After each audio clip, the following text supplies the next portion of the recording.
हाँ, good afternoon students. और मैं आपके सामने डीके चौधरी और कैरियर बिल्ड की क्लास में आप सभी का स्वागत है। और आज का जो टॉपिक है वो फंडामेंटल राइट का टॉपिक चल रहा है। और कल का जो मेरा टॉपिक रहा, आप लोगों ने देखा होगा कि कल के टॉपिक में मैंने आप लोगों को बताया कि किस तरीके से आर्टिकल 13 और 368 के बीच में जो संबंध रहा कि न्यायिक पुनरावलोकन, जुडिशियल रिव्यू और संविधान संशोधन का कैसा संबंध रहा है। एक बार इसमें सुनो, मेरी टाइमिंग देखो, इसमें क्या 2:15 तो नहीं लिख रही टाइमिंग? तो 2 का ही टाइमिंग लिखा हुआ है, एक बार चेक करो।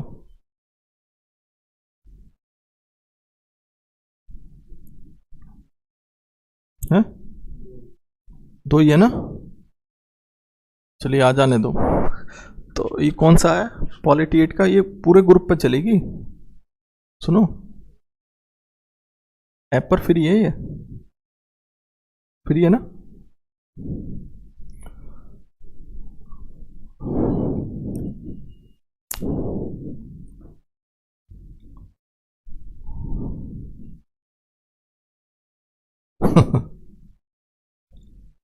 तो आइए जल्दी से आ जाइए क्योंकि हम फिर क्लास को स्टार्ट कर रहे हैं।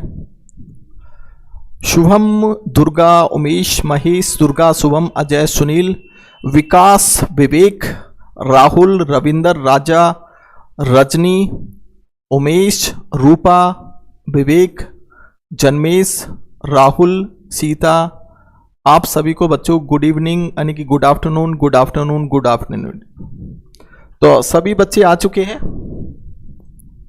सर पिक्चर क्वालिटी ठीक से नहीं आ रही है। ऐसा तो नहीं है पिक्चर क्वालिटी ठीक से आ रही होगी, थोड़ा बहुत नेट का इश्यू हो सकता है उधर। कन्हैया, मनमीत, वंदना, आप सभी को गुड आफ्टरनून, गुड आफ्टरनून। पहली बात, कल की क्लास आप लोगों ने मेरी देखी होगी और कल मैंने आर्टिकल 13 को लेकर और आर्टिकल 368 को लेकर जो आपस में वाद विवाद चले हैं कि जुडिशरी के पास जो न्यायिक पुनरावलोकन की पावर है और संसद के पास जो संविधान संशोधन की शक्ति है, तो न्यायपालिका और विधायिका के बीच में आर्टिकल 13 को लेकर क्या वाद विवाद रहे, कौन कौन से केस आए, Sajjan Singh case, Shankari Prasad case, Golaknath case, फिर उसके बाद Kesavananda case, Minerva Mills case और कोहिलो केस के विषय में मैंने आपको कल बताया कि क्या क्या रहा और क्या कहानी इनकी रही थी।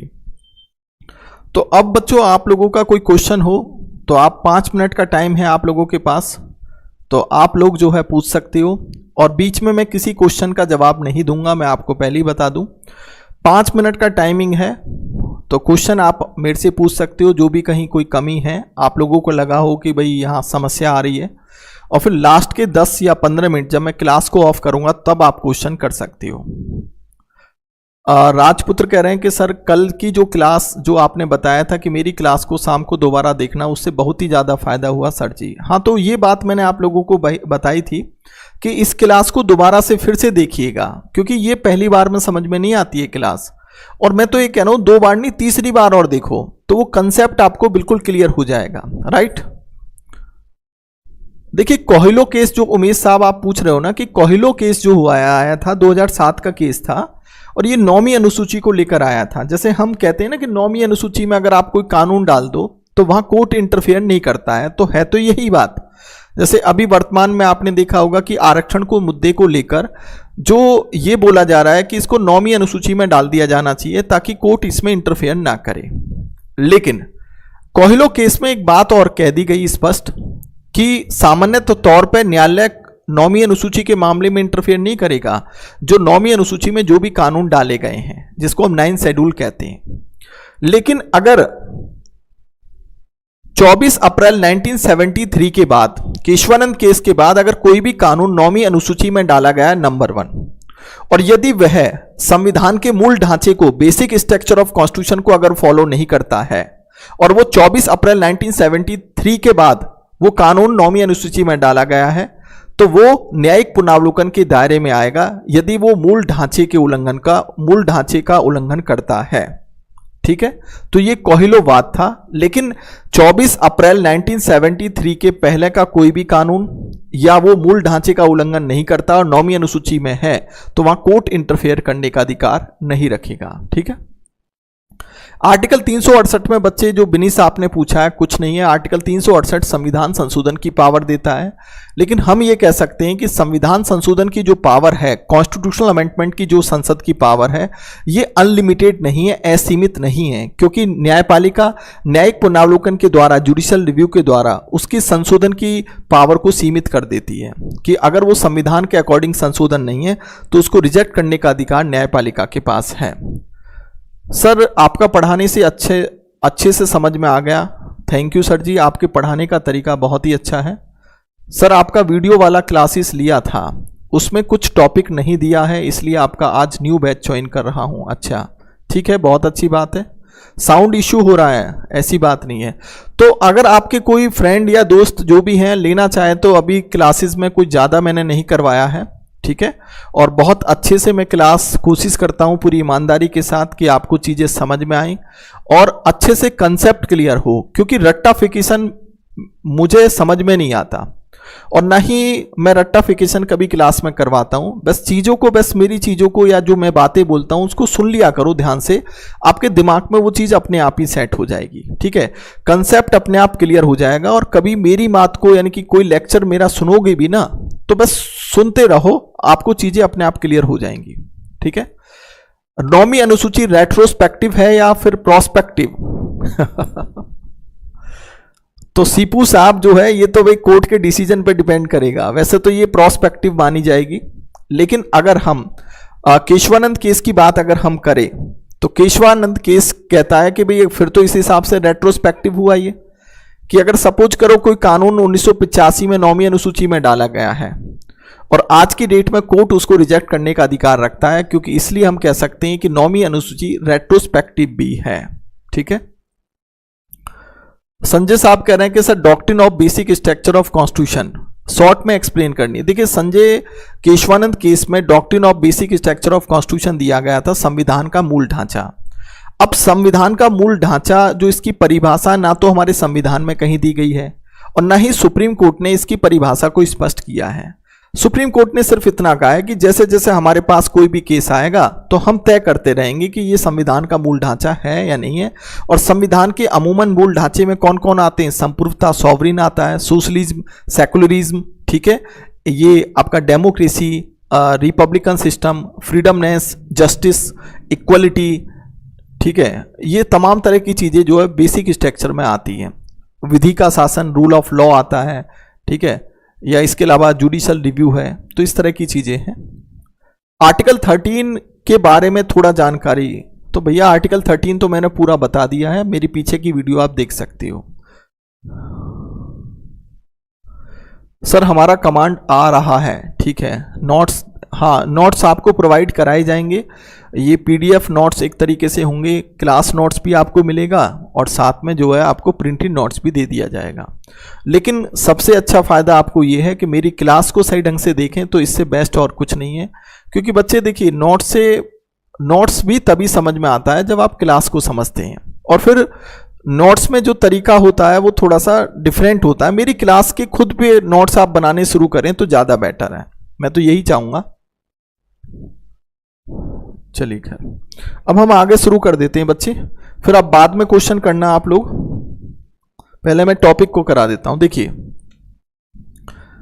अब टॉपिक है समानता का अधिकार। अब मैंने 6 तरह के अधिकार बताए थे। अब उनमें पहला अधिकार क्या है? राइट टू इक्वलिटी है। क्या है? Right to equality. अब देखिए राइट टू इक्वलिटी की बात करें, हम समानता के अधिकार की बात करें तो समानता का अधिकार हमारे कॉन्स्टिट्यूशन में आर्टिकल 14 से लेकर 14 में, 15 में, 16 में और 17 में और 18 में दिया हुआ है। हालांकि जो आर्टिकल 14 का समानता का अधिकार है उसका जो व्यू है वो काफी ब्रॉड है, हर तरह की समानता आर्टिकल 14 में आ जाती है। लेकिन आर्टिकल 15 सामाजिक समानता, सोशल इक्वलिटी से संबंधित है। आर्टिकल 16 जो है नौकरियों में जो लोक नियोजन है, पब्लिक जो एम्प्लॉयमेंट है उनमें समानता की बात करता है। आर्टिकल 17 छुआछूत के अंत की, एबॉलिशन ऑफ अनटचेबिलिटी, जो बड़ी जाति छोटी जाति के बीच में जो भेदभाव है उसको दूर करता है। और आर्टिकल 18 जो है ये उपाधियों की अंत की बात करता है। कुल मिलाकर हम ये कह सकते हैं कि आर्टिकल 14 का जो समानता का अधिकार है वो एक तरीके से वाइडर व्यू में है, यानी कि हर तरह की समानता आ जाती है इसमें।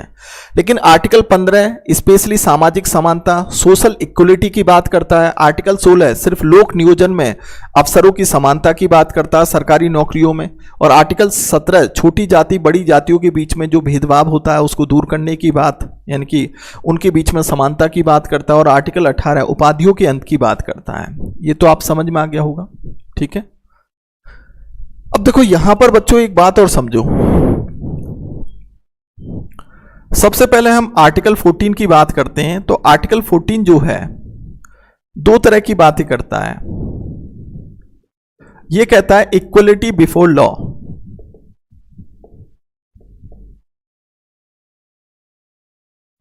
यह कहता है विधि के समक्ष समानता,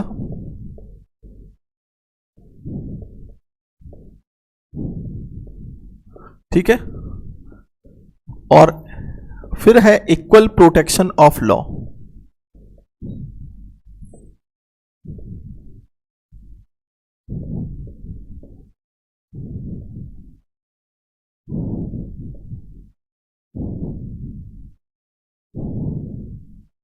विधियों का समान संरक्षण। हालांकि देखो इक्वलिटी बिफोर लॉ, विधियों के समक्ष समानता, इसका जो सोर्स है, इसका जो स्रोत है वो तो हमने लिया है ब्रिटेन से। और ये कहता है विधि के समक्ष, या कह सकते हैं विधि के लिए सब समान हैं, सभी समान हैं, यानी कि सब बराबर हैं। लेकिन ये नकारात्मक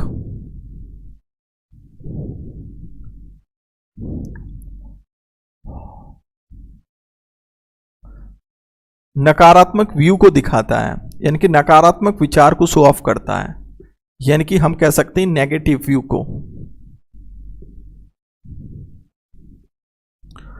जो इक्वल प्रोटेक्शन ऑफ लॉज है, विधियों का समान संरक्षण, इसका जो स्रोत है, इसका जो सोर्स है वो अमेरिका है।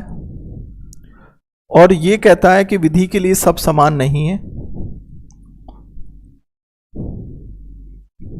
सभी की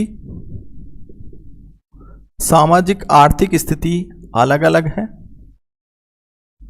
आर्थिक स्थिति दिखाई दे रहा है ना, ये सॉरी इसको थोड़ा पास कर लेते हैं। ये नकारात्मक विचार है। ये क्या कह रहा है, ये कहता है ये इसका जो सोर्स है वो क्या है, यूएसए है। ये कहता है कि सभी की सामाजिक और आर्थिक स्थिति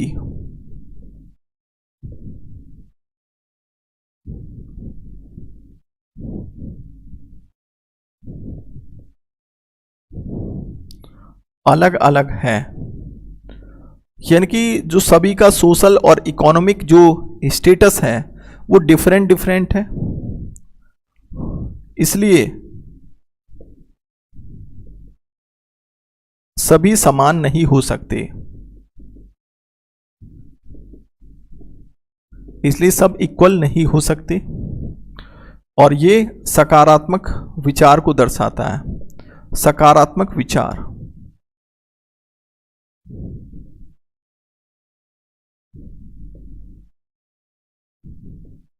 पॉजिटिव व्यू को दर्शाता है।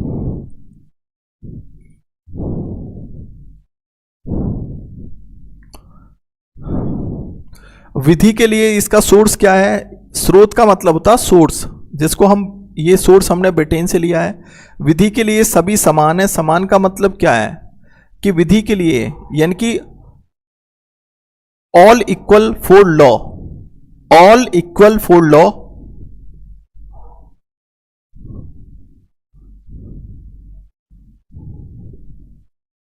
इसको हम क्या कहेंगे, ऑल इक्वल फॉर लॉ कहेंगे, यानी कि सब, यानी कि जो लॉ है वो सबके लिए क्या समान है, और ये नेगेटिव व्यू को शो ऑफ करता है। सोर्स इसका यूएसए है और ये क्या कहता है कि सभी की जो सामाजिक आर्थिक स्थिति है वो डिफरेंट है, यानी कि different social and economic status, therefore all जो है आर नॉट इक्वल, यानी कि कैन नॉट इक्वल। तो सभी का सामाजिक आर्थिक स्थिति क्या है, different different social and economic status है, देन इसी वजह से सब इक्वल नहीं हो सकते। देन क्या हो सकते हैं, सब इक्वल यानी इक्वल नहीं हो सकते, और ये सकारात्मक विचार को शो ऑफ करता है। पहले तो ये लिख लो, ठीक है, दो बातें यहां पर बोल दी गई।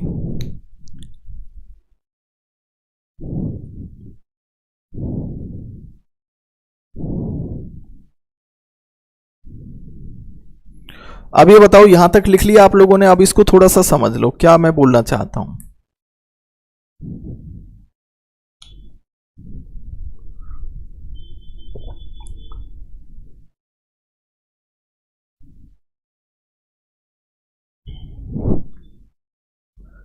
देखो बच्चों, यहां पर समझो,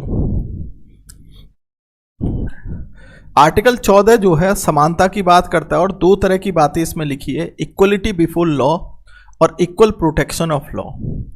विधि के समक्ष समानता क्या कहता है कि इसका सोर्स ब्रिटेन है, और ये कहता है विधि के लिए सभी समान हैं, लॉ के लिए सब क्या इक्वल है, और ये नकारात्मक विचार को दर्शाता है। क्यों? क्योंकि यहां पर जब विधियों के समान संरक्षण की बात करते हैं, इक्वल प्रोटेक्शन ऑफ लॉ की बात करते हैं, ये कहता है कि सबका सोशल एंड इकोनॉमिक स्टेटस अलग है, मेरी सामाजिक आर्थिक स्थिति अलग है और आपकी सामाजिक आर्थिक स्थिति अलग है, तो ऑब्वियस सी बात है सब समान कैसे हो गए। तो इसलिए जो विधियों का समान संरक्षण है, जो इक्वल प्रोटेक्शन ऑफ लॉ है, वो कहता है कि सब समान नहीं है, तो समान परिस्थिति वाले लोगों के लिए एक जैसा बिहेवियर होना चाहिए। हमारी क्लास में अगर मान लो कि कोई हैंडीकैप है, तो क्या वो हमारे इक्वल है? नहीं। तो इसका मतलब उसको कुछ सुविधा दी जानी चाहिए और हमारे बराबर लाया जाना चाहिए। तो ये जो आरक्षण है, जो रिजर्वेशन है, वो इसी तरीके से लोगों को दिया गया है, क्योंकि सबकी सामाजिक आर्थिक स्थिति जब बराबर नहीं है तो इसका मतलब कुछ सुविधा देकर उनको बराबर लाया जाना चाहिए। तो आरक्षण का पक्षधर कौन है?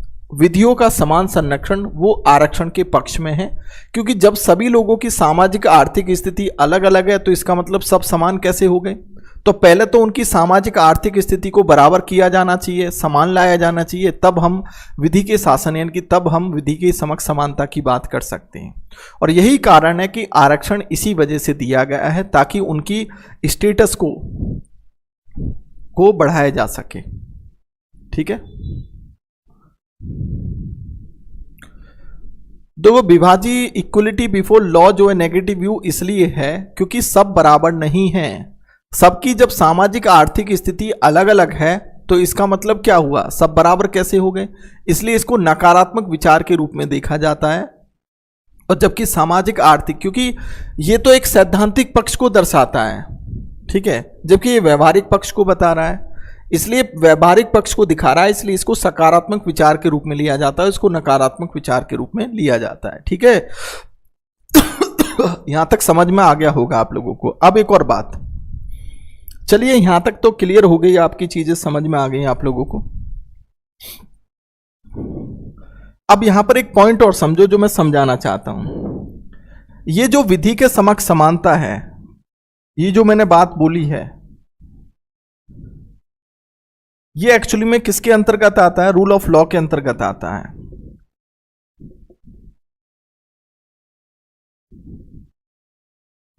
इसको हम विधि के शासन के अंतर्गत रखते हैं। एक्चुअली में ये बाय यानी कि डाइसी के द्वारा दिया गया है इसको। एक डाइसी थिंकर हुए, पॉलिटिकल थिंकर डाइसी, तो डाइसी के द्वारा इसको लाया गया, विधि का शासन दिया गया। अब रूल ऑफ लॉ में कई बातें आती हैं। एक विधि की सर्वोच्चता आती है,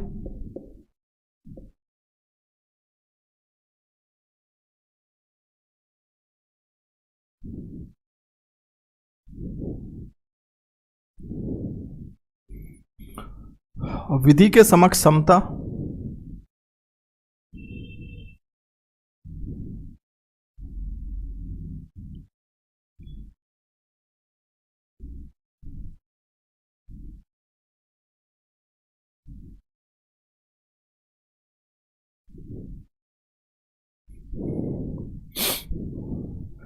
तो कहने का मतलब है कि ये रूल ऑफ लॉ किसने दिया था? डाइसी ने दिया था। और इसमें दो बातें आ जाती हैं, विधि की सर्वोच्चता और विधियों के समक्ष समता। सुपरमेसी ऑफ लॉ और इक्वलिटी बिफोर लॉ। तो विधि की सर्वोच्चता का मतलब क्या है कि हमारे देश में विधि जो है वो सर्वोच्च है, सब कुछ विधि के अनुसार, यानी कि चाहे वो राष्ट्रपति हो, चाहे उपराष्ट्रपति हो, चाहे पीएम हो या कोई भी हो, विधि सबसे ऊपर मानी जाती है। इसी वजह से रूल ऑफ लॉ विधि की सर्वोच्चता की बात करता है। और विधि के समक्ष समता का मतलब है सब विधि के लिए समान है, ये बात इसमें बोली गई। इसका मतलब क्या है? विधि के समक्ष समता रूल ऑफ लॉ के अंतर्गत आता है, जो कि किसने दिया था? डाइसी ने रूल ऑफ लॉ का सिद्धांत दिया था। ठीक है, क्लियर हुआ? विधि का शासन, रूल ऑफ लॉ। अब जो रूल ऑफ लॉ है, जब हम इसकी रूल ऑफ लॉ की बात करते हैं तो ये रूल ऑफ लॉ विधि के समक्ष समता है। समानता का मतलब क्या है? तो यहां पर जब समानता के साथ अगर हम बात करते हैं तो समानता का मतलब क्या है? तो विधि का शासन, और ये जो आपका विधि का शासन और न्याय के प्राकृतिक, ये इसमें आर्टिकल 14 में जो है, तो यहां आर्टिकल 14 जो है,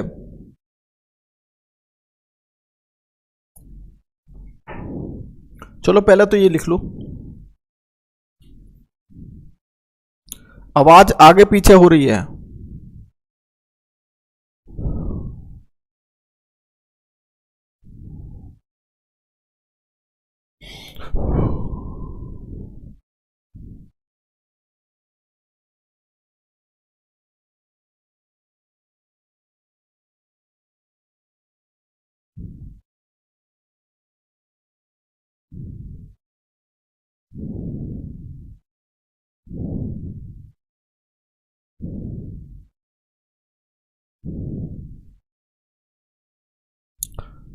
विशाल कह रहे हैं कि सर वीडियो के साथ साथ वॉइस आगे पीछे चल रही है।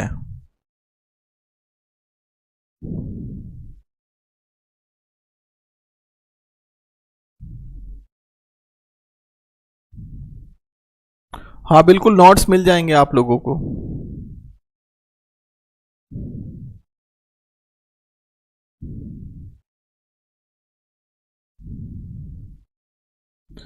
चलो विशाल जी, देखते हैं कि क्या प्रॉब्लम आ रही है आगे पीछे। जो आप कह रहे हो ना कि आवाज चल रही है, तो चलो मैं आज कहता हूं टेक्निकल टीम के साथ कि ये प्रॉब्लम आ रही है।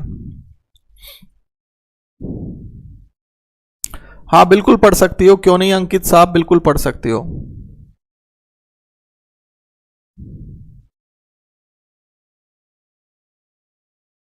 चलिए,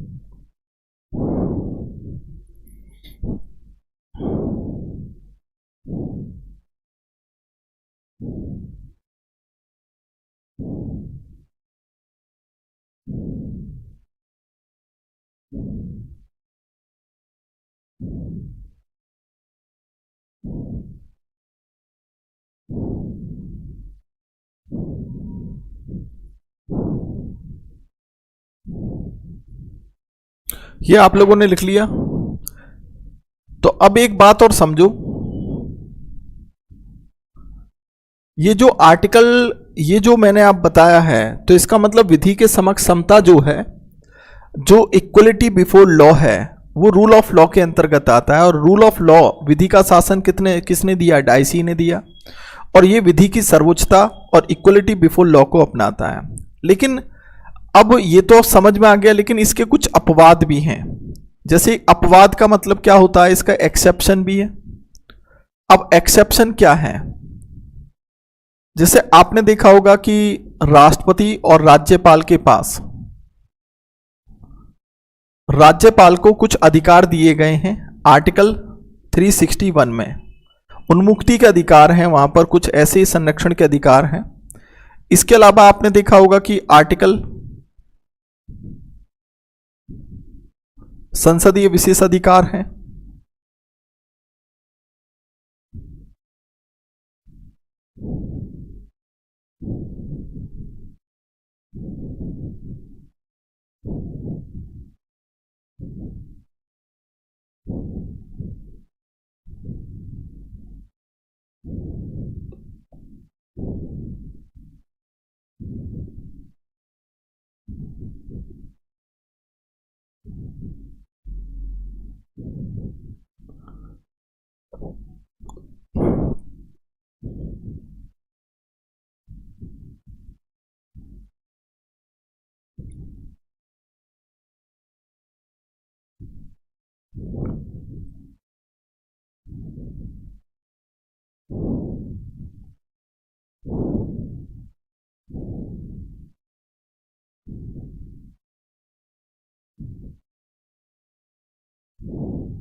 देखो यहां पर थोड़ा सा 1 मिनट समझ लेना और आप इसको लिख लेना।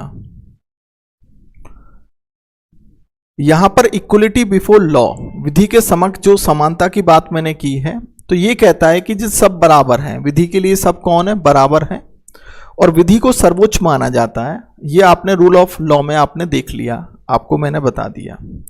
लेकिन हमारे संविधान में इसके कुछ अपवाद भी हैं, कुछ एक्सेप्शन भी हैं, और वो एक्सेप्शन जो हैं कहीं ना कहीं रूल ऑफ लॉ का एक्सेप्शन माना जाएगा, क्योंकि कुछ लोगों को विशेष अधिकार यानी कि कुछ विशेष अधिकार दिए हुए हैं। जैसे मैंने आपको बताया कि अगर हम इक्वलिटी बिफोर लॉ के तहत देखें तो यहाँ पर कुछ एक्सेप्शन भी आ जाते हैं। जैसे राष्ट्रपति और राज्यपाल के कुछ अधिकार हैं जिनको विशेष अधिकार कहते हैं आर्टिकल 361 में। तो आर्टिकल 361 में भी अगर आप देखोगे तो 4 सब क्लॉज हैं। आर्टिकल 361 का सब क्लॉज 1, फिर 2 और फिर 3rd और 4, इन चारों को आप लिख लो।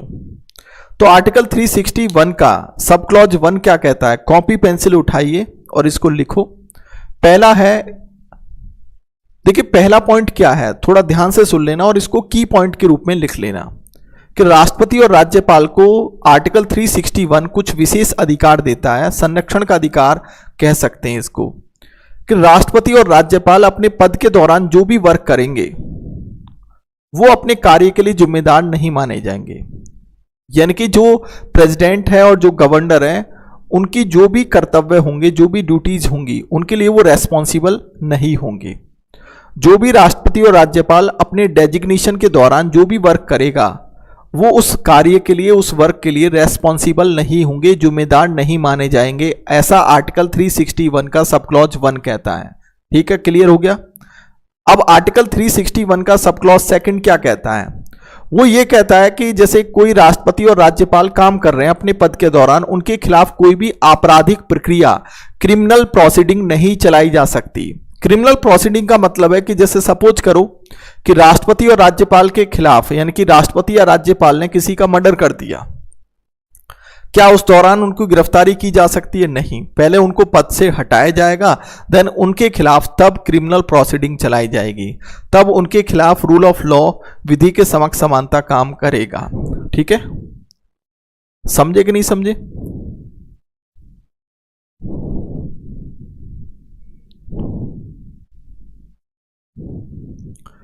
संजीव साहब कह रहे हैं कि सर फीस 599 कर दो। संजीव साहब एक बात बताइए, मैं आपसे एक बात पूछना चाह रहा हूं। मेरी क्लास 80 से 100 घंटे पहुंच जाती है, ठीक है, इससे तो बढ़िया आप फ्री में पढ़ लो।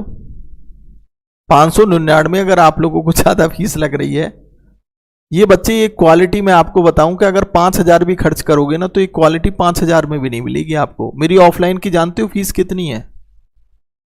मेरा बैच ऑफलाइन का अगर चलता है ना पॉलिटी का, 15,000 से नीचे फीस नहीं होती पॉलिटी की। ऑफलाइन में बता रहा हूं मैं। मेंस का तो फिर ज्यादा फीस रहती है, 30-30, 35-35 हजार फीस हो जाती है मेंस की फीस। और आपको वो क्वालिटी जो 15-20 हजार में दी जाती है वो यहां पर आप सिर्फ आपको 800 रुपए में दी जा रही है। अब उसमें भी कहते हो कि जी फीस और कम कर लो। आप खुद ही से देखिए कि आप क्या कहना चाहते हो। ठीक है, वो ठीक है, आपने अपनी बात रख दी, लेकिन मैं समझाना चाहता हूं बच्चे, ऑनलाइन से आपको क्वालिटी भी मिली है, ऑनलाइन से आपको सस्ता भी पॉइंट मिला है। अब देखो, यहां बच्चे मुखर्जी नगर में आते हैं रहने के लिए, अब आप ऑफलाइन पढ़ते हो, वहां फीस हमारी क्या 20-20 हजार होती है। अगर मैं इंडिविजुअल पॉलिटी पढ़ाऊं तो मेरी 20,000 फीस है, मेंस की 35-40 हजार रुपये पहुंच जाती है। वही चीज आपको यहाँ 800 रुपये में मिल रही है। एक तो ये आप देखिए, और मैं कोई ऐसा नहीं कि क्वालिटी के साथ कोई कंप्रोमाइजिंग करता हूं। दूसरी बात मैं आपको ये भी बता दूं कि यहां पर आप मुखर्जी नगर में, दिल्ली में जब आप रहोगे तो यहाँ 15,000 का कम से कम खर्चा आता है जब हम यहां रहते हो। वो खर्चा आपको बच रहा है, अपने घर की दाल रोटी आपको मिल रही है। ठीक है, घर का मट्ठा पी रहे हो, घर का दूध पी रहे हो आप। ठीक है, अपने घर में बड़े मजे से अपने क्या बिस्तर पर बैठ के आप क्लास ले रहे हो, अपने माँ बाप के साथ है, अपने भाई बहनों के साथ हो। ऑनलाइन से कितना फायदा है आप लोगों को, और फिर भी आप कहते हो जी फीस कम कर लो। ठीक है, कायदे में तो ये फीस मैं कह रहा हूं ऑफलाइन से ज्यादा होनी चाहिए।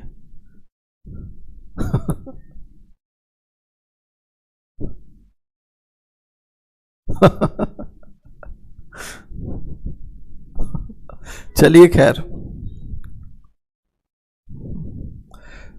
शुभम साहब, पॉलिटी का मेंस का बैच तो मेरा आ चुका है।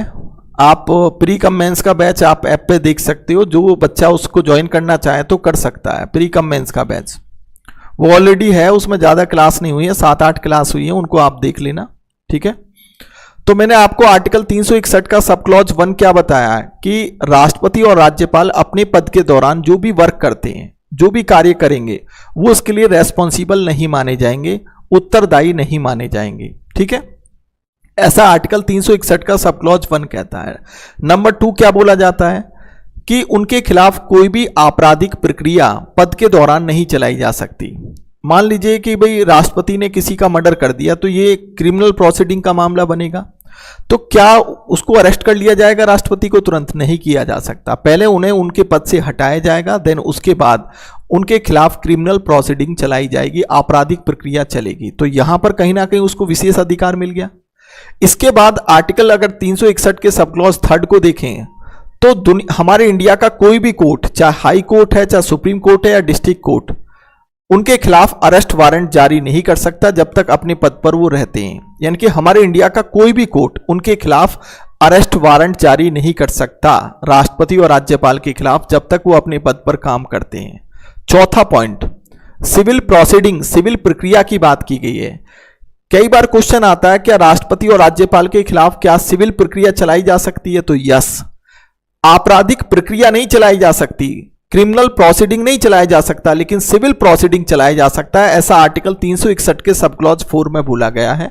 और सिविल प्रोसीडिंग का मामला क्या होता है? जैसे कोई जमीन का मामला हो सकता है, विवाह का मामला हो सकता है, विवाह विच्छेद का मामला हो सकता है, ये सिविल मामले होते हैं। ठीक है, तो सिविल प्रोसीडिंग चलाई जा सकती है, लेकिन उसमें भी एक कंडीशन है कि पहले 2 महीने पहले लिखित में सूचना दी जाएगी राष्ट्रपति को कि आपके खिलाफ एक सिविल केस हुआ है, और देन उसके बाद उसमें उसका जिसने भी केस किया है उसका अता पता सब कुछ होना चाहिए, और देन तब जो है सिविल प्रोसीडिंग चालू की जा सकती है। राइट, तो कुल मिलाकर ये जो मैंने चारों पॉइंट आपको बताए, कहीं ना कहीं राष्ट्रपति और राज्यपाल को आर्टिकल 361 ये विशेष अधिकार दे देता है। राइट भैया, एग्जाम के पॉइंट ऑफ व्यू से ही बता रहा हूं, इसमें परेशान क्यों हो रहे हो? ठीक है, कुछ अपने आप भी लिख लिया करो। अब संसदीय विशेषाधिकार, पार्लियामेंट्री प्रिविलेजेस का क्या मतलब होता है? आप जानते हो कि कुछ कलेक्टिव रेस्पॉन्सिबिलिटी होती है संसद की, सामूहिक कुछ जो है पार्लियामेंट की प्रिविलेजेस होते हैं, और कुछ व्यक्तिगत सांसद जो होते हैं लोकसभा राज्यसभा के, उनको कुछ विशेष अधिकार दिए जाते हैं। जैसे मैं एक एग्जाम्पल दे रहा हूं कि जो सांसद होता है, जो MP of Lok Sabha, MP of Rajya Sabha होता है, किसी सिविल मामले पर उसको जब सत्र सेशन चलते हैं लोकसभा राज्यसभा के 40 दिन पहले या 40 दिन के बाद तक उसकी गिरफ्तारी नहीं की जा सकती। किस मामले पर? सिविल मामले पर, लेकिन आपराधिक मामले पर तुरंत गिरफ्तारी की जा सकती है। तो एक तरह का उसका व्यक्तिगत विशेष अधिकार हुआ कि नहीं हुआ? दूसरी बात, सदन के अंदर जो भी बातें होती हैं उनको मीडिया तब तक ओपन नहीं कर सकती जब तक सदन का जो हेड है उसकी इजाजत नहीं देता है। तो ये कहीं ना कहीं क्या हुआ? ये एक प्रिविलेजेस, ये कहीं ना कहीं एक एक्सेप्शन हुआ कि नहीं हुआ? अब राज्य विधायी विशेषाधिकार आर्टिकल 194 में बोला गया है, तो जैसे सेंटर में प्रिविलेजेस मिला हुआ है, ऐसी स्टेट में जो स्टेट के एमएलए एमएलसी है उनको प्रिविलेजेस मिला हुआ है, ऐसा आर्टिकल 194 में है। फिर उसके बाद आपने देखा होगा कि हमारे देश में हाई कमिश्नर होते हैं, राजदूत, एम्बेसडर होते हैं। तो जो दूसरे देशों के जो एम्बेसडर हैं, हाई कमिश्नर हैं, जो हमारे दिल्ली में चाणक्यपुरी में रहते हैं, कोई इंडोनेशिया का है, कोई क्या है इक्वेडोर का है, कोई चाइना का है, कोई अमेरिका का है, कोई कनाडा का है, तो इनको सिविल और आपराधिक मामलों पर इनके खिलाफ कोई कार्रवाई नहीं की जा सकती। कहने का मतलब है कि इनके खिलाफ कोई सिविल या आपराधिक मामले की कोई प्रोसीडिंग जारी नहीं की जा सकती, इनको गिरफ्तार नहीं किया जा सकता। और दूसरी बात, यूएनओ, यूनाइटेड नेशन ऑर्गेनाइजेशन या उसकी कोई भी संस्था है, तो उनके खिलाफ भी कोई सिविल या आपराधिक प्रक्रिया नहीं चलाई जा सकती। तो ये कहीं ना कहीं विधि के समक्ष समानता, इक्वलिटी बिफोर लॉ जो है उसका कहीं ना कहीं एक्सेप्शन है। तो मोटा मोटा राष्ट्रपति और राज्यपाल के जो विशेष अधिकार हैं 361 में है, संसदीय पार्लियामेंट्री प्रिविलेजेस आर्टिकल 105 में है, राज्य विधायी विशेष अधिकार जो स्टेट लेजिस्लेटिव जो प्रिविलेजेस है आर्टिकल 194 में है, हाई कमिश्नर और एम्बेसडर के लिए विशेष अधिकार कि भाई उनके खिलाफ उनके पद के दौरान कोई सिविल या आपराधिक प्रक्रिया नहीं चलाई जा सकती, ठीक है। और यूएनओ और उसकी संस्थाएं जो हमारे इंडिया में काम कर रही हैं, तो उनके खिलाफ भी कोई सिविल या कोई क्रिमिनल प्रोसीडिंग, सिविल या आपराधिक प्रक्रिया नहीं चलाई जा सकती। तो ये कुछ क्या हुए, अपवाद हुए, ठीक है, समझ में आ गया। अब देखिए कुछ चीजों को और समझना है सही ढंग से, ये आप लोगों ने लिख लिया होगा।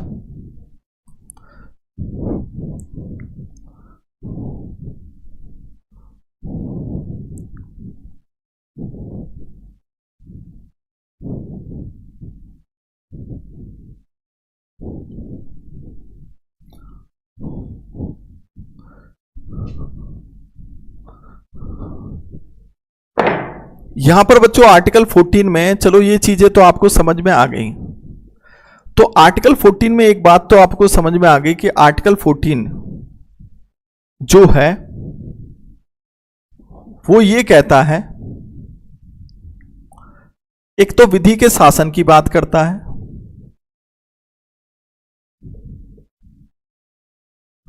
रूल ऑफ लॉ की बात करता है,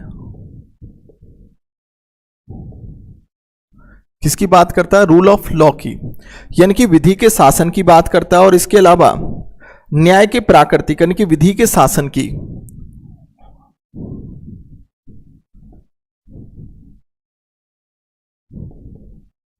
विधि की सर्वोच्चता की बात करता है और प्राकृतिक न्याय की बात करता है। यानी कि इसको तो हम क्या कहेंगे, सुपरमेसी लॉ और नेचुरल जस्टिस की बात करता है, नेचुरल जस्टिस। अब देखो इस बात को थोड़ा समझना, चलो ठीक है, विधि का शासन आपको समझ में आ गया, विधि की सर्वोच्चता समझ में आ गई कि सब कुछ विधि के लिए यानी कि विधि सर्वोच्च है। और ये जो विधि का शासन है या जो आर्टिकल 14 है, ये प्राकृतिक न्याय के सिद्धांत को फॉलो करेगा, यानी कि नेचुरल जस्टिस को फॉलो करेगा, प्राकृतिक न्याय के सिद्धांत को। ये क्लियर हो गया। यानी कि यहां जो प्राकृतिक न्याय है इसका क्या मतलब है, ठीक है। तो यहां पर कई बार स्टूडेंट को एक चीज समझ में नहीं आती कि प्राकृतिक न्याय का क्या मतलब है। कि प्राकृतिक न्याय का मतलब यह है कि यानी कि जो भी आर्टिकल 14 के तहत हम जो समानता की बात करते हैं, वो पहली बात तो मनमाना पूर्ण नहीं होना चाहिए, मनमाना पूर्ण यानी कि एक तरीके से आर्बिट्रेटरी नहीं होना चाहिए, आर्बिट्रेटरी नहीं होना चाहिए। वो क्या होना चाहिए, न्याय संगत होना चाहिए, यानी कि न्याय संगत जस्टिसेबल होना चाहिए या वो फेयर होना चाहिए। तो कहने का मतलब ये हुआ कि जब हम आर्टिकल 14 की बात करते हैं तो आर्टिकल 14 जो है समानता की बात करता है, लेकिन समानता के साथ यहां रूल ऑफ लॉ की जो बात की गई है कि जो रूल ऑफ लॉ विधि का शासन है, तो वहां पर विधि की सर्वोच्चता की बात कर दी गई है। और वहां पर यह बोला गया कि यह प्राकृतिक न्याय के सिद्धांत पर आधारित होना चाहिए, नेचुरल जस्टिस के आधार पर यह होना चाहिए, जो कि मनमाना पूर्ण नहीं हो सकता। और ये जो न्याय संगत होना चाहिए, फेयर पूर्ण यानी कि कैसा होना चाहिए, न्याय संगत होना चाहिए। तो यहां पर आपने देखा होगा,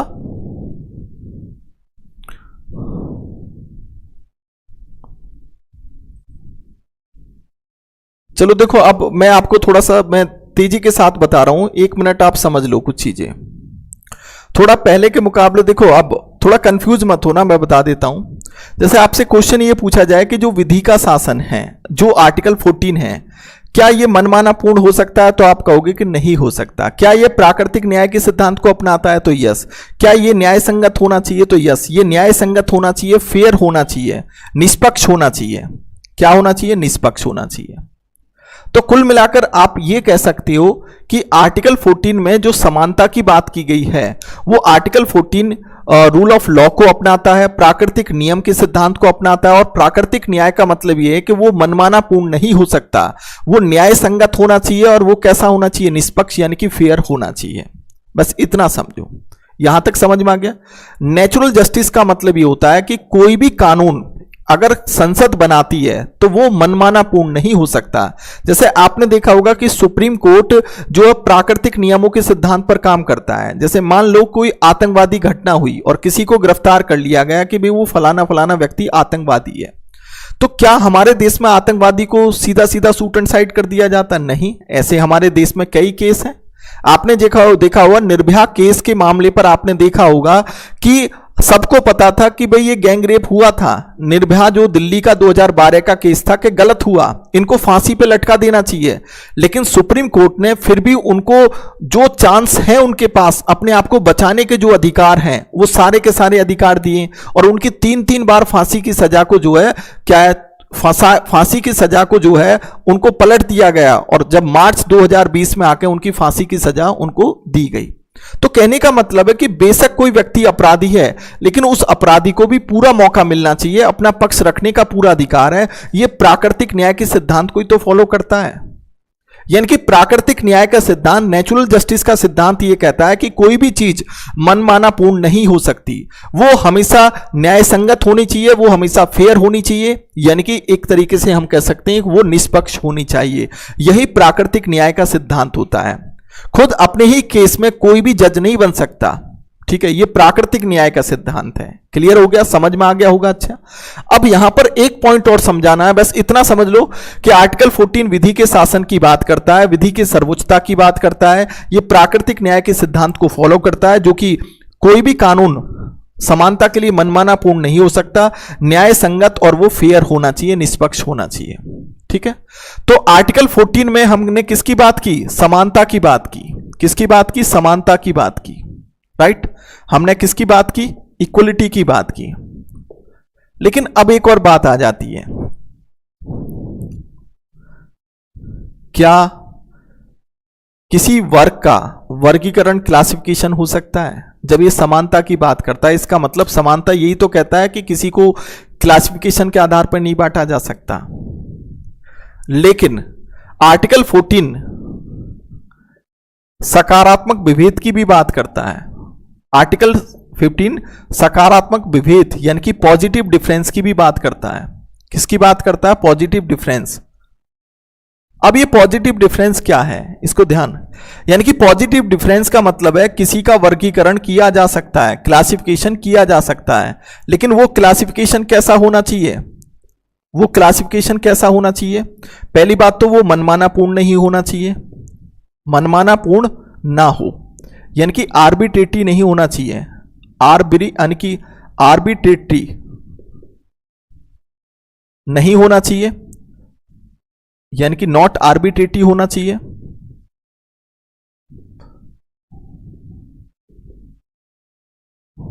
दूसरा वो युक्ति युक्त होना चाहिए, युक्ति युक्त यानी कि रीजनेबल होना चाहिए। अब मैं समझा दूंगा, आप समझना इस बात को। और वो क्या होना चाहिए? युक्ति रीजनेबल होना चाहिए, और वो कैसा होना चाहिए? वो फेयर होना चाहिए, वो निष्पक्ष होना चाहिए।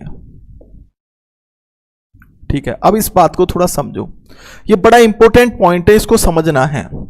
यानी कि आर्टिकल 14 समानता की बात करता है, लेकिन आर्टिकल 14 सकारात्मक विभेद की भी बात करता है कि भाई समानता में विभेद किया जा सकता है, लेकिन समानता में जो विभेद होगा वो पॉजिटिव डिफरेंस होना चाहिए, यानी कि उसको सकारात्मक विभेद का नाम दिया है। इसका मतलब वर्गीकरण, क्लासिफिकेशन हो सकता है, लेकिन वो क्लासिफिकेशन मनमानापूर्ण नहीं हो सकता, वो युक्ति युक्त हो सकता है, और वो क्या होना चाहिए, फेयर, निष्पक्ष होना चाहिए। कैसे, थोड़ा समझना इस बात को।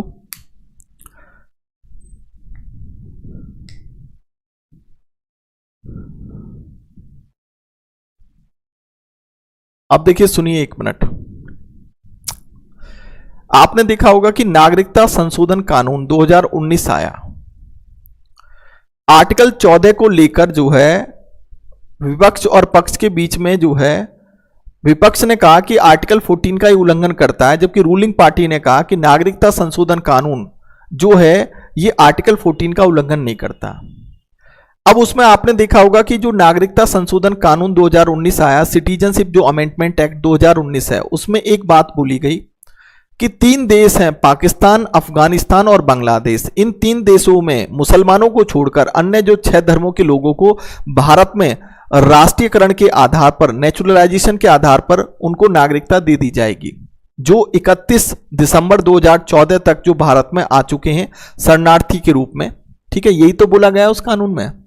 तो अपोजिशन ने रूलिंग पार्टी पर आरोप लगाया कि आर्टिकल 14 का उल्लंघन करता है, कि जो सरकार ने वर्गीकरण किया है, जो सरकार ने क्लासिफिकेशन किया है, वो क्लासिफिकेशन जो है वो फेयर नहीं है, वो निष्पक्ष नहीं है, वो मनमानापूर्ण है। कैसा है? मनमानापूर्ण। कि आपने मुसलमानों को छोड़कर अन्य 6 धर्मों के लोग ले लिए, कि मनमानापूर्ण वो क्यों है? अपोजिशन ने अपना जो पक्ष रखा है, मैं उसके विषय में बता रहा हूं कि पहली बात तो मनमानापूर्ण इसलिए है कि आपने कहा कि इन लोगों के साथ गलत हुआ, इसलिए हमने इनको नागरिकता का अधिकार दे रहे हैं इस कानून के रूप में। तो अपोजिशन ने कहा कि आपका वर्गीकरण ये आर्टिकल 14 का उल्लंघन क्यों करता है? वो इसलिए करता है क्योंकि श्रीलंका में तमिलों के साथ गलत हुआ है, तो आपने उनको नागरिकता का अधिकार उनको क्यों नहीं दे रहे? बांग्लादेश में जो रोहिंग्याज हैं उनको आपने क्या नागरिकता का अधिकार आप क्यों नहीं दे रहे? जो नेपाल में जो मधेसी हैं उनको नागरिकता का अधिकार आप क्यों नहीं दे रहे? इसका मतलब जब आप पड़ोसी राज्यों की बात करें तो आपने सिर्फ 3 ही देश क्यों लिए? इसका मतलब आपका वर्गीकरण करने का जो आधार है वो रीजनेबल नहीं है, वो युक्तियुक्त नहीं है। दूसरा पॉइंट अपोजिशन ने रखा कि भाई आपने मुसलमान ही क्यों छोड़े? आपने 3 देशों में क्या मुसलमानों के साथ, क्या पाकिस्तान में जो अहमदिया मुसलमान है क्या उनका शोषण नहीं हो रहा वहां पर? वो भी तो आप उनको भी तो नागरिकता का अधिकार दीजिए, लेकिन आपने वो क्यों नहीं लिए? तो कुल मिलाकर अपोजिशन ने कहा कि आर्टिकल 14 का उल्लंघन करता है, कि जहां आर्टिकल 14 में सकारात्मक विभेद की बात की गई है, पॉजिटिव डिफरेंसेस की बात की गई है, और हम पॉजिटिव डिफरेंसेस के रूप में वर्गीकरण कर सकते हैं, लेकिन वो वर्गीकरण मनमानापूर्ण नहीं हो सकता, वो युक्तियुक्त होना चाहिए और वो निष्पक्ष, फेयर होना चाहिए, जबकि वो युक्तियुक्त और निष्पक्ष नहीं है, वो मनमानापूर्ण है। जबकि रूलिंग पार्टी ने कहा कि हमारा जो हमने जो वर्गीकरण क्लासिफिकेशन किया है कि हमने 3 देशों के लोग लिए हैं और 6 धर्मों के लोग लिए हैं, ये हमारा जो वर्गीकरण है वो मनमानापूर्ण नहीं है। लेकिन मामला ये अब कोर्ट में है और कोर्ट तय करेगा कि ये जो रीजनेबल की बात यहां पर जो की गई है कि आर्टिकल 14 के तहत ये उल्लंघन करता है या नहीं करता है, अब ये कोर्ट तय करेगा। हालांकि ये जो रीजनेबल की बात यहां पर युक्तियुक्त की बात की गई है, इसकी कोई परिभाषा डिफाइन नहीं है, ये वेरी करता है केस टू केस पर, और इसको डिसीजन कौन ले सकता है? सुप्रीम कोर्ट ही ले सकता है कि आर्टिकल 14 का ये उल्लंघन ये कानून करता है या नहीं करता है। तो मैंने एक बात आप लोगों को बताई कि आर्टिकल 14 को लेकर ये नागरिकता कानून क्यों विवादित रहा, वो इसी वजह से रहा। इसका मतलब हम ओवरऑल एक बात तो समझ में आ गया कि आर्टिकल 14 एक समानता की बात करता है, लेकिन इसका मतलब ये नहीं कि यहां समानता में विभेद नहीं हो सकता, समानता में भी विभेद किया जा सकता है। आर्टिकल 14 इस बात को भी कहता है, लेकिन वो विभेद कैसा होना चाहिए? पॉजिटिव होना चाहिए।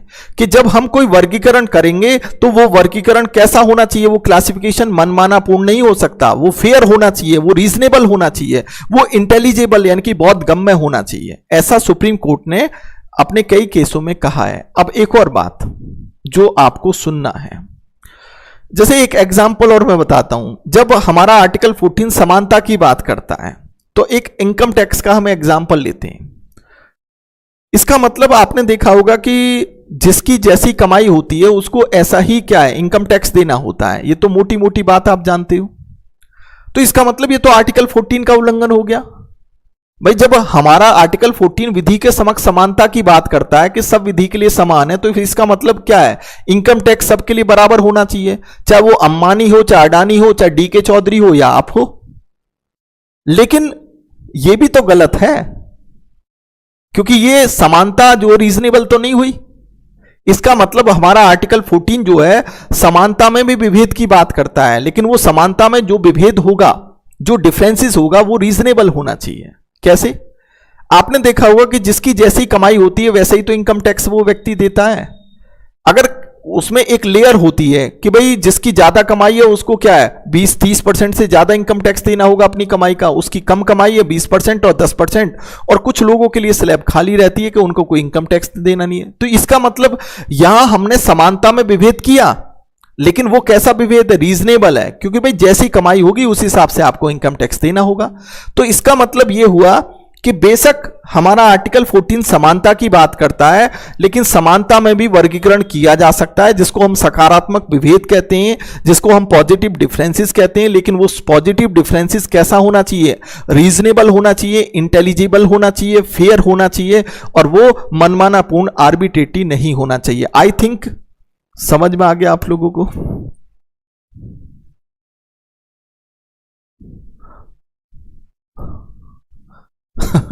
नागरिकता संशोधन कानून को लेकर जो मेरा ओपिनियन है, अभी मैं कुछ नहीं बोलना चाहता उस पर। अब देखो, अब पहले तो कोरोना से लड़ाई लड़ लो भाई, ठीक है, उसके बाद नागरिकता संशोधन कानून को देखेंगे क्या है क्या नहीं है। हालांकि सुप्रीम कोर्ट ने अभी तक नागरिकता संशोधन कानून को रिजेक्ट नहीं किया है। जब इसकी अगली सुनवाई होगी तो तब तय होगा कि भाई सुप्रीम कोर्ट का क्या इरादा है उसको लेकर। नागरिकता संशोधन कानून क्या आर्टिकल 14 का उल्लंघन करता है या नहीं करता है।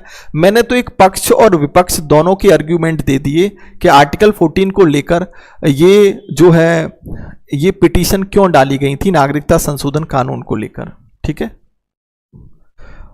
धर्म साहब कह रहे हैं सर आपकी पॉलिटी पे जो क्वेश्चन ठीक हो जाते हैं। क्लियर है सर जी? ठीक है, क्लियर है भाई, सभी को क्लियर हो रहा है। तो देखिए बच्चे, देखिए होता क्या है कि अमूमन क्लास में जब आप पढ़ते हो या जहां भी आप पॉलिटी पढ़े हो, तो वहां सिर्फ क्या बता दिया जाता है कि आर्टिकल 14 जो है वो समानता की बात करता है। लेकिन आर्टिकल 14 को बताने में मुझे पूरा 1 घंटा लग गया, क्योंकि आर्टिकल 14 के अंदर क्या है, आर्टिकल 14 क्या कहता है। आपने सुना होगा कि आप बार बार सुनते हो कि नागरिकता संशोधन कानून आर्टिकल 14 का उल्लंघन करता है, लेकिन कैसे करता है ये आज आपको क्लियर हो गया होगा। पक्ष में और विपक्ष ने अपनी बातें क्यों रखी है, ठीक है। और एक इसका मतलब आप आज पहली बार आपने देख लिया होगा कि समानता में भी विभेद किया जा सकता है। आर्टिकल 14 इस बात को भी कहता है, लेकिन वो विभेद, वो डिफरेंसेस कैसा होना चाहिए, वो कैसा होना चाहिए, वो वर्गीकरण किया जा सकता है, लेकिन वो रीजनेबल होना चाहिए, वो इंटेलिजिबल होना चाहिए, वो आर्बिट्रेटरी नहीं होना चाहिए, वो फेयर होना चाहिए। इसको भी आर्टिकल 14 कहता है। ठीक है,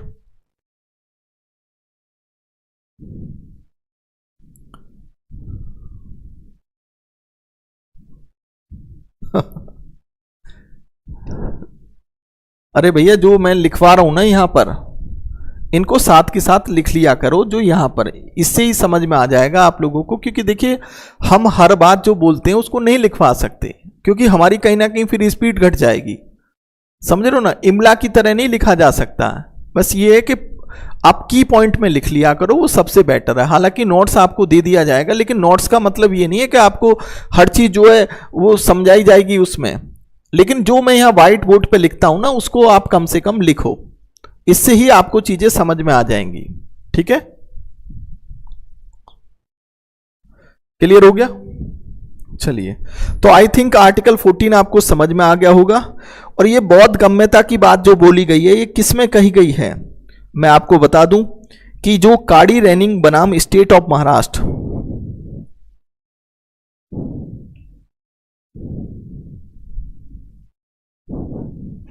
एक केस आया था, यानी कि काड़ी रैनिंग,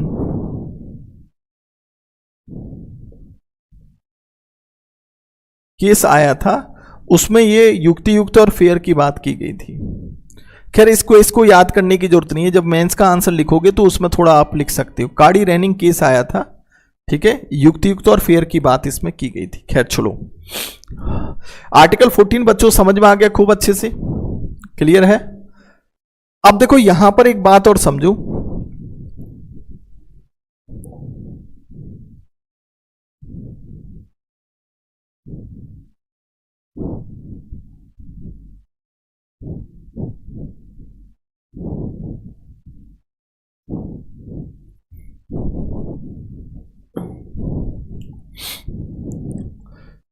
आर्टिकल जो 15 है वो सामाजिक समानता की बात करता है, सामाजिक समानता।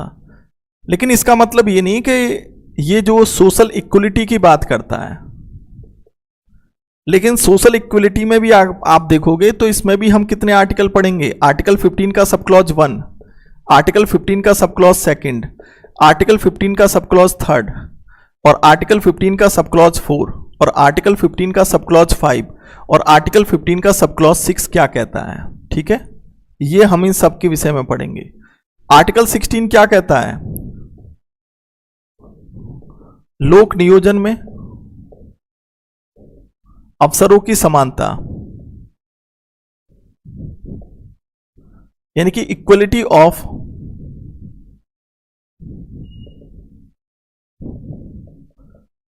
अपॉर्चुनिटी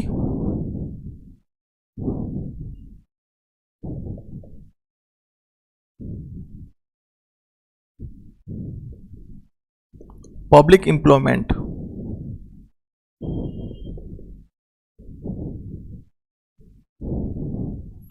तो equality of opportunity in public employ, लोक नियोजन, जो सरकारी नौकरी होती है उसमें अवसरों की समानता। लेकिन इसमें भी हम क्या देखेंगे, आर्टिकल 16 का सब क्लॉज 1, आर्टिकल 16 का सब क्लॉज 2, आर्टिकल 16 का सब क्लॉज 3 और आर्टिकल 16 का सब क्लॉज 4 और आर्टिकल 16 का सब क्लॉज 5 और आर्टिकल 16 का सब क्लॉज 6, इनके विषय में पढ़ेंगे। फिर आप देखोगे आर्टिकल 17, आर्टिकल 17 में क्या है, छुआछूत का अंत, abolition of untouchability, abolition of untouchability, छुआछूत का अंत, छुआछूत का अंत। और आर्टिकल 18 में क्या है, हालांकि इसमें कोई सब क्लॉज नहीं है, एबॉलिशन ऑफ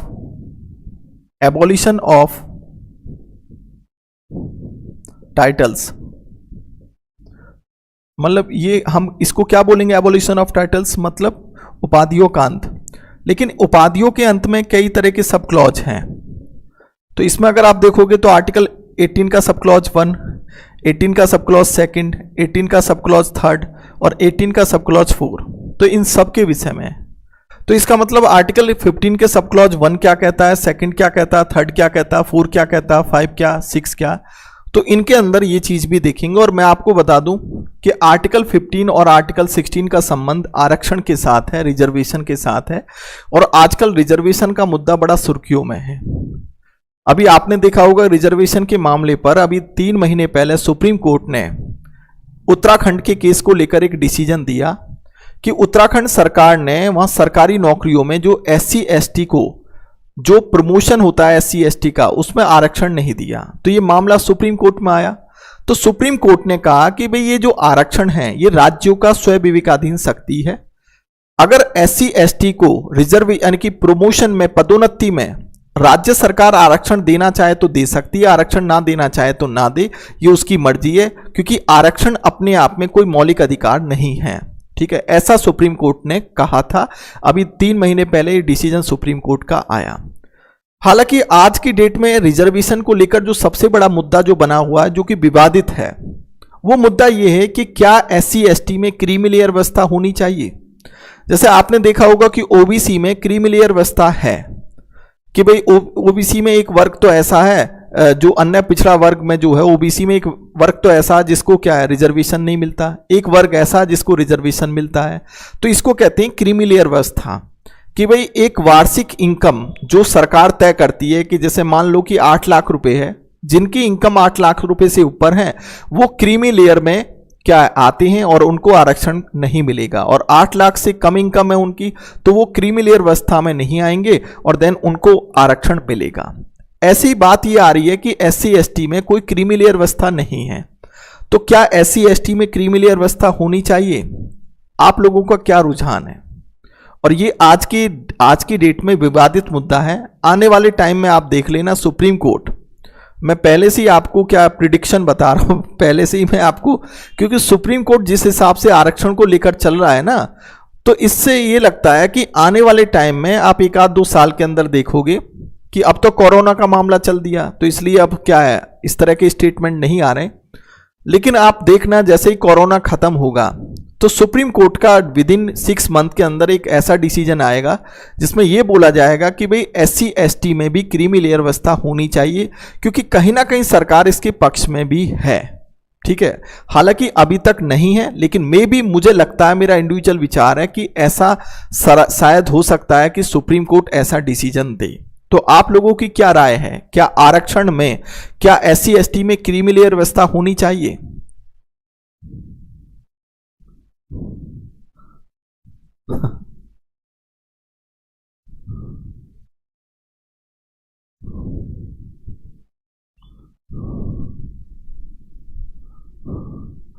देखो, अभी आपने देखा होगा कि एक केस आया था भी 1 महीने पहले इस आरक्षण, क्योंकि इस बार एक्चुअली में आरक्षण को लेकर कई केस आए, मैं आपको बताऊं तो अभी 1 महीने पहले एक और केस आया था सुप्रीम कोर्ट में आरक्षण को लेकर। तो उसमें यह बोला था, सुप्रीम कोर्ट ने सरकार को फटकार लगाई थी कि भाई ये सरकार की कहीं ना कहीं विल पावर की कमी है, कि अगर हम एससी एसटी में भी देखें तो एक वर्ग ऐसा है जिसको आरक्षण का कोई फायदा नहीं मिल रहा, और एक वर्ग ऐसा है जिसको आरक्षण का फायदा ही फायदा मिल रहा है। तो इसका मतलब जो एससी एसटी कैटेगरी में जो भी जातियां आती हैं उन पर एक बार फिर से पुनर्विचार किया जाना चाहिए, उनको फिर से एक बार देखा जाना चाहिए कि भाई हमें कौन कौन सी जातियों को आरक्षण देना चाहिए, नहीं देना चाहिए, क्योंकि कहीं ना कहीं जो बहुत पिछड़ा वर्ग है एससी एसटी में उसको रिजर्वेशन का पूरा फायदा नहीं मिल रहा, और जो रिजर्वेशन उन जातियों के लिए जो, ताकि क्या है उनकी आर्थिक सामाजिक स्थिति को सुधारा जा सके, तो वहां तक रिजर्वेशन उन लोगों के लिए नहीं पहुंच पा रहा है। तो इसका मतलब कहीं ना कहीं मुझे लगता है कि क्रीमी लेयर व्यवस्था में, एससी एसटी में क्रीमी लेयर व्यवस्था आने वाले टाइम में आ सकती है, क्योंकि सरकार का भी रुझान इसी तरफ चल रहा है। ठीक है, चलो खैर हालांकि सुप्रीम कोर्ट ने यह नहीं कहा कि एससी एसटी का आरक्षण खत्म हो जाना चाहिए, यह नहीं बोला, लेकिन एससी एसटी में भी क्रीमी लेयर व्यवस्था होनी चाहिए, ऐसा सुप्रीम कोर्ट का रुझान है। ठीक है, अब ये बताओ, आज जो मैंने ये जो आर्टिकल 14 बताया, और अभी मैं आगे आर्टिकल 15 पढ़ाऊंगा, 16 पढ़ाऊंगा, 17 पढ़ाऊंगा, 18 पढ़ाऊंगा, और इनको हर तरीके से आप लोगों के लिए क्लियर करूंगा। तो पहले तो ओवरऑल आप मुझे बताओ कि क्लास बढ़िया लग रही है आपको? अब से पहले मैंने आर्टिकल 12 बताया, 13 बताया, 14 बताया, 15, फिर आगे आर्टिकल चलेंगे। अब देखो, एक बात ध्यान रखना बच्चों, ये तो देखिए, जब हम आर्टिकल 19 की बात करते हैं तो उसमें अभिव्यक्ति के अधिकार की बात है, यानी कि अभिव्यक्ति का अधिकार का मतलब है कि हर व्यक्ति का अपना एक पक्ष होता है। किसी को हो सकता है अरविंद केजरीवाल पसंद हो, और हो सकता है किसी को जो है नरेंद्र मोदी पसंद हो, तो ये तो सबका अपना अपना अभिव्यक्ति का अधिकार है। ऐसी आरक्षण को लेकर है कि कोई चाहता है कि आरक्षण होना चाहिए, कोई चाहता है आरक्षण नहीं होना चाहिए, तो इन विचारों को लेकर कभी मतभेद नहीं होना चाहिए। ठीक है, सबको अपनी बात रखने का पूरा अधिकार है, और इस अधिकार को आर्टिकल 19 का जो सब क्लॉज 1 है ए, जिसको हम right to freedom of expression कहते हैं, अभिव्यक्ति के अधिकार के तहत हर व्यक्ति को यह अधिकार दिया गया है। समझ में आ गया कि नहीं आया? तो इस पर लड़ाई कभी नहीं लड़नी चाहिए कि भाई किसी को अरविंद केजरीवाल पसंद है तो किसी को नरेंद्र मोदी पसंद है, किसी को मोटे भाई अमित शाह पसंद है। तो इस तरीके से ये तो बेवकूफ़ी वाली बातें हैं, सबका अपना अपना अधिकार है, अपनी अभिव्यक्ति का अधिकार है। ठीक है ना? देखिए साइड में हो जाऊं, लो मैं साइड में हो गया, बिल्कुल, ये आप लिख सकते हो।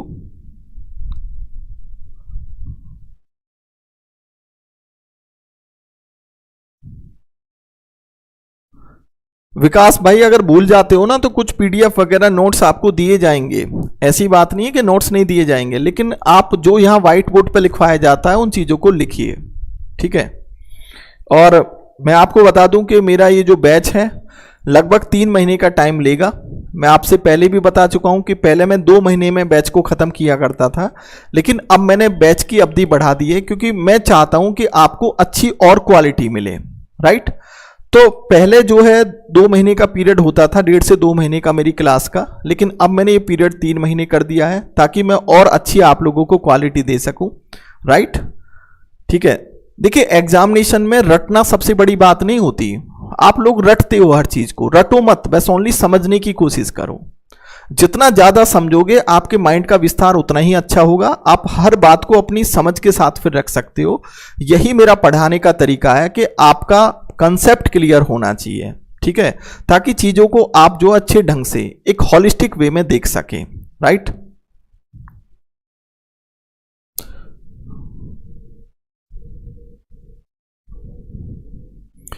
चलिए नेक्स्ट क्लास में, क्योंकि आज के लिए बच्चे थोड़ा सा मुझे काम भी है तो आज क्लास में इतनी ही ले पाऊंगा। नेक्स्ट क्लास में बहुत इंपॉर्टेंट आर्टिकल होगा, इंपॉर्टेंट टॉपिक होगा आरक्षण को लेकर, और जिन बच्चों को आरक्षण के विषय में पढ़ना है और आरक्षण के विषय में पॉइंट आपको जानने हैं कि हमारा संविधान क्या कहता है और कौन कौन से केस आए, क्योंकि अगली क्लास में मैं बताऊंगा आरक्षण को लेकर इंदिरा साहनी केस ने क्या कहा, जो सबसे बड़ा केस है आरक्षण को लेकर, 9 जजों की बेंच बनी।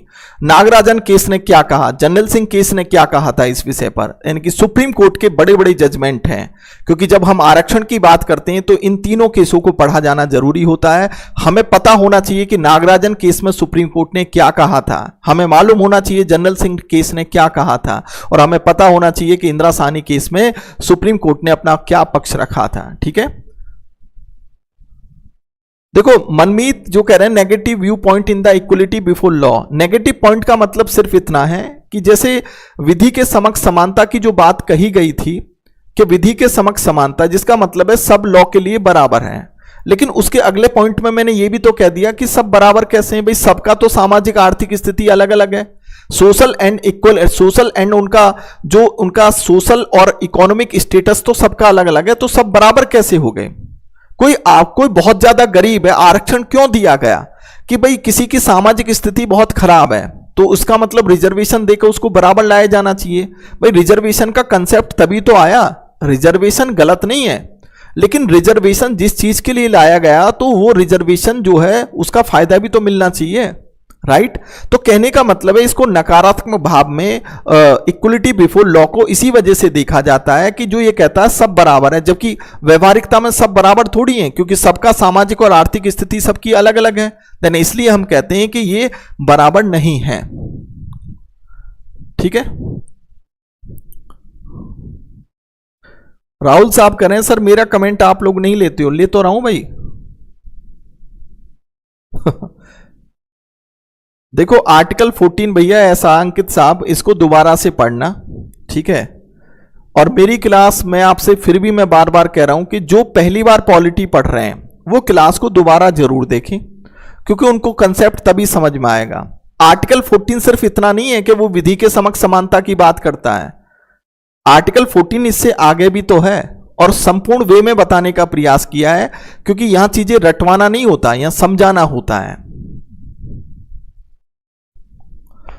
तो भैया बच्चे अंकित साहब तुम्हारे सर के ऊपर से तो चला जाएगा, इसलिए चला गया क्योंकि अभी तुम्हें एक बार और देखना पड़ेगा उसको, फिर वीडियो को दोबारा से देखो तब समझ में आएगा, ठीक है। आर्टिकल 14 में कोई सब क्लॉज नहीं है, आर्टिकल 17 में भी कोई सब क्लॉज नहीं है, ठीक है, क्योंकि सब क्लॉज में हर आर्टिकल के बताता हूं सब क्लॉज। आरपीएससी का जो फर्स्ट ग्रेड सिलेबस है उस बैच में, अच्छा उस बैच को लेके आए। जो बच्चे मेरे बैच को ऊपर ऊपर से पढ़ना चाहते हैं, जैसे जिनके दिमाग में ये होता है जी पॉलिटी हमें तो ऊपर ऊपर से पढ़ा दो, वो मेरा बैच उन बच्चों के लिए नहीं है, ये ध्यान रखिएगा, ठीक है। मैं रटवाने की कभी कोशिश नहीं करता, समझाने का हमेशा प्रयास रहता है, तो हर चीज को अच्छे ढंग से समझाता हूं। और जो बच्चे यहां पर पढ़ भी रहे हैं उनको पता भी होगा कि जब मैं कोई चीज या कोई टॉपिक एक बार पढ़ा दूं तो आप उसके बाद जो है घर पे क्वेश्चन आंसर करिए उसके, फिर देखो मजा आएगा आपको, आपके क्वेश्चन आंसर कोई छूटने वाला नहीं है। लेकिन जो ऊपर ऊपर से पढ़ना चाहते हैं तो भैया उनके लिए मेरा बैच नहीं है। मैं आपको स्पष्ट कह देता हूं कि आपको सिर्फ अगर इतना ही याद करना है कि आर्टिकल 14 में समानता की बात की गई है, विधि के समक्ष समानता की बात की गई है, तो आर्टिकल 14 यहां पे खत्म नहीं होता। तो ऐसे बच्चों के लिए मेरा बैच नहीं है, स्पष्ट मैं आप लोगों को बता रहा हूं। अगर आप पॉलिटी को सही ढंग से समझना चाहते हो, पॉलिटी को वाकई आप जो है चाहते हो कि मुझे पॉलिटी आए, तो आप मेरे बैच को परचेज कर सकते हो। और जिन्हें ऊपर ऊपर से पढ़ना है तो उनके लिए मेरा बैच जो है इफेक्टिव नहीं रहेगा, ठीक है। क्योंकि बच्चे पढ़ने में जो है दिमाग लगाना पड़ता है। पढ़ने में ऐसा नहीं है कि मैंने यहां पढ़ा दिया, आपको अपने घर पे बैठ के भी तो पढ़ना पड़ेगा। वीडियो एक बार फिर से देखनी पड़ेगी आपको, ठीक है। नोट्स प्रॉपर वे में बनाना पड़ेगा, क्वेश्चन आंसर एमसीक्यू निकालने होंगे, तब जाके चीजें होती हैं। सिलेक्शन इतना आसान नहीं होता बच्चों, आज सिलेक्शन इतना कठिन है क्योंकि आज अगर हम कोई भी एग्जाम ले लें 1000 बच्चों पे एक सिलेक्शन हो रहा है, तो आपको 99 यानी कि 999 बच्चे आपको पछाड़ने होंगे। और 999 बच्चों को आप कैसे पछाड़ोगे? सरकारी नौकरी लेना इतना छोटा काम नहीं है। सिर्फ आपको क्या करना, पढ़ना ही तो है। टीचर आप लोगों को कंटेंट दे रहा है और अच्छा कंटेंट दे रहा है और आपको चीजें समझनी है, इससे बेस्ट और क्या हो सकता है। देखो सुधाकर साहब, जो लीगल पर्सन की आप बात कर रहे हो ना, विधिक व्यक्ति, तो आर्टिकल 14 के अंतर्गत विधिक व्यक्ति भी आता है। यानी कि एक बात ध्यान रखना कि आर्टिकल 14 भारतीय नागरिकों को भी मिलता है, गैर भारतीय नागरिकों उनको भी मिलता है ये अधिकार, और जो विधिक व्यक्ति होते हैं उनको भी मिलता है। विधिक व्यक्ति का मतलब है जैसे कोई निगम कॉर्पोरेशन है, कोई कंपनी है, इसको हम जो कहते हैं लीगल पर्सन कहते हैं। क्या कहेंगे? Legal person. तो कहने का मतलब एक बात और समझ लो यहां पर, जैसे कभी कभी क्वेश्चन पूछ लिया जाता है कि सिर्फ हमारे फंडामेंटल राइट में सिर्फ भारतीय नागरिक, ऐसे कौन से अधिकार हैं जो सिर्फ भारतीय नागरिक को प्राप्त हैं, ओनली इंडियन सिटीजनशिप को? तो वो आर्टिकल 5 ही तो मैंने बताए, आर्टिकल 15, आर्टिकल 16, आर्टिकल 19 और आर्टिकल 29 और आर्टिकल 30। ये 5 ऐसे आर्टिकल हैं जो सिर्फ भारतीय नागरिकों को प्राप्त है। इसके अलावा अन्य जितने भी फंडामेंटल राइट हैं, चाहे वो 14 हो, चाहे 20 हो, चाहे 21 हो, वो सब भारतीय नागरिक और गैर भारतीय नागरिक दोनों को प्राप्त होते हैं। जैसे मैं आर्टिकल 14 की बात कर रहा हूं, तो आर्टिकल 14 का अधिकार किसके पास है? हमारे इंडियंस, भारतीयों के, यानी कि ये अधिकार किसको मिलेगा? भारतीय नागरिक को। और जो भारत में जो गैर भारतीय नागरिक रह रहे हैं उनको भी अधिकार प्राप्त होगा। साथ में जो विधिक व्यक्ति होते हैं उनको भी प्राप्त है। विधिक का व्यक्ति का मतलब यहां पर ये माना गया है, लीगल जो पर्सन है उसका माना गया, जैसे कोई कॉर्पोरेशन होती है, कोई कंपनी होती है, उसको विधिक व्यक्ति माना गया है, ठीक है। तो आर्टिकल 14 का अधिकार किस किस को प्राप्त है? भारतीय नागरिक को, गैर भारतीय नागरिक को और विधिक व्यक्ति को प्राप्त है। विधिक व्यक्ति का मतलब है कोई कंपनी, कोई निगम, ठीक है।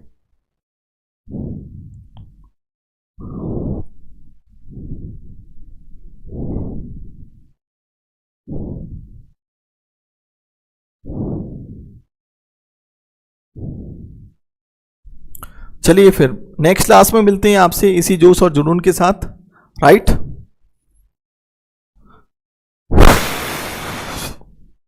ठीक है, अच्छे से आ रहा है ना भाई, क्लियर समझ में? अरे भाई तुम परेशान मत हो, बिल्कुल भी पैनिक होने की आवश्यकता नहीं है।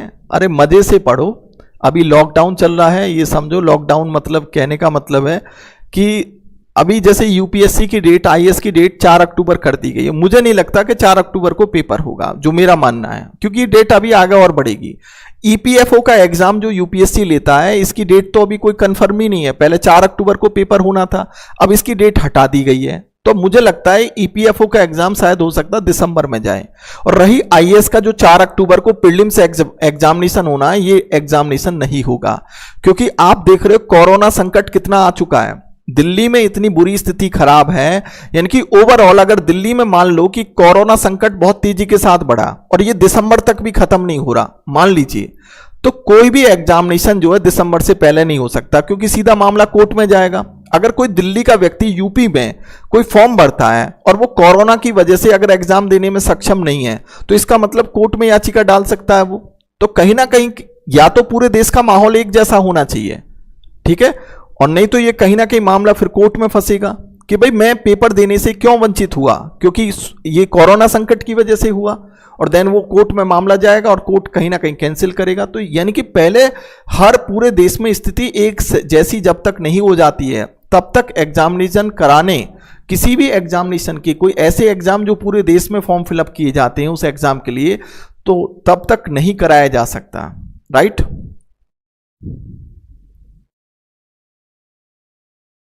वापिस आप कह रहे हैं कि sir what is the relation between mandamus and article 21? Article 21 तो बच्चे right to life and personal liberty, प्राण एवं दैहिक स्वतंत्रता की बात करता है, जबकि मैंडेमस जो परमादेश है वो ये कहता है कि जैसे कोई सरकारी व्यक्ति है, सरकार है या सरकारी एम्प्लॉय है या सरकारी कोई संस्था है, और वो अपने कर्तव्यों का पालन ना करे, तो देन तब आप उसके खिलाफ जो है मैंडेमस की रिट डाल सकते हो। और देन पहले कोर्ट उससे ये पूछता है कि भाई, पहले तो कोर्ट ये देखता है कि ये काम उसके अधिकार क्षेत्र में आता है नहीं आता, और आता है तो कोर्ट उससे कहता है कि आप, ये मेरा परम आदेश है, इस आदेश का पालन करिए, ठीक है, और नहीं करता फिर कोर्ट उसके खिलाफ एक्शन लेगा। इसको हम मैंडेमस कहते हैं।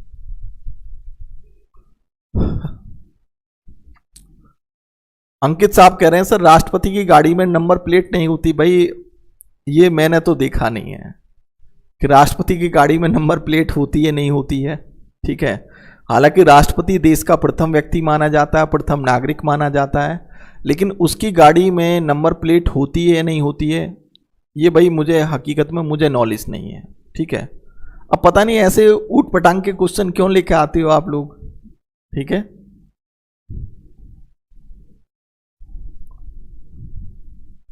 विधि की सर्वोच्चता का मतलब ये होता है कि विधि हमारे देश में सर्वोच्च मानी जाती है।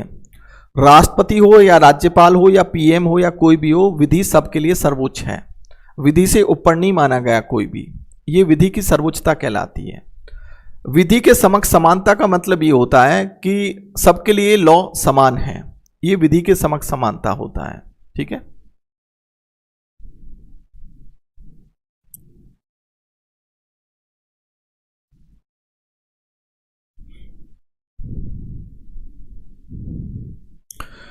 बिल्कुल ठीक है। अब देखो, आप लोगों को मैंने क्वेश्चन पूछने का टाइम दे दिया, आपने पूछ लिया। आप क्लास को ऑफ करते हैं, नेक्स्ट क्लास में मिलते हैं इसी टाइम जो 2 बजे से क्लास होती है, ठीक है बच्चों। और अब मैं आपको बता दूं कि हो सकता है कि एक आधी क्लास आप लोगों की फ्री हो, और ये अभी भी आज की क्लास जो है ये जो है कैरियरविल ऐप पर फ्री चल रही है सभी बच्चों के लिए, और कल मैं क्लास को लास्ट कर दूंगा।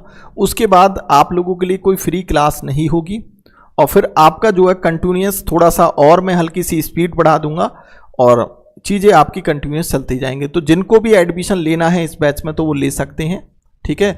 तो ये प्रीलिम्स के लिए मेरा बैच चल रहा है, जैसे आप कोई भी एग्जाम देते हो, और एक प्री कम मेंस का भी बैच चल रहा है, उसको भी ज़्यादा क्लास नहीं हुआ, उसमें भी अगर लेना चाहो तो ले सकते हो, ठीक है। ये पॉलिटी स्पेशल 08 के नाम से है, और वो मेरा प्री कम मेंस के नाम से। दोनों की फीस हालांकि बराबर रखी गई है, लेकिन प्री कम मेंस का बैच जब मेरा अगली बार आएगा तो उसकी फीस 1500 रुपये हो जाएगी, क्योंकि मेंस की बहुत कम फीस है ये, राइट, ध्यान रखना।